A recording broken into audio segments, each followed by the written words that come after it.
বাংলাদেশের জনপ্রিয় অভিনেত্রী ও গায়িকা জিনাত শানু স্বাগতা অভিনয়ের পাশাপাশি এবার নতুন পরিচয়ে আত্মপ্রকাশ করেছেন। সম্প্রতি লিভ টুগেদার নিয়ে বিতর্কিত মন্তব্য করার পর আইনি নোটিশের মুখে পড়লেও স্বাগতা তা কাটিয়ে ব্যবসায় নেমেছেন। তিনি শুরু করেছেন একটি অর্গানিক খাদ্য সামগ্রী ব্যবসা, যার নাম দিয়েছে ট্রগানিক বাই স্বাগতা। এ নিয়ে একটা সাময়িকীকে স্বাগত জানান, এই অনলাইন শপ থেকে অর্গানিক খাদ্যপণ্য বিক্রি করবেন তিনি। অফিস এখন ঢাকার বনানীতে, যেখানে পণ্য হিসেবে চিনিগুড়া চাল, চিড়া এবং অন্যান্য অর্গানিক খাদ্য সামগ্রী পাওয়া যাবে।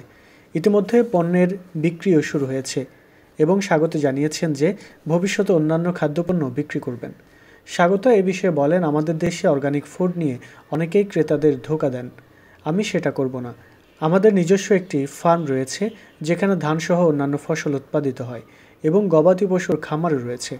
আমরা নিজেদের পণ্যই বিক্রি করব, তাই তৃতীয় পক্ষ জড়িত থাকবে না, ফলে দামও কম রাখা সম্ভব হবে। তিনি জানিয়েছেন, ভবিষ্যতে দেশের বিভিন্ন জেলা শহরেও আউটলেট খোলার পরিকল্পনা রয়েছে তার।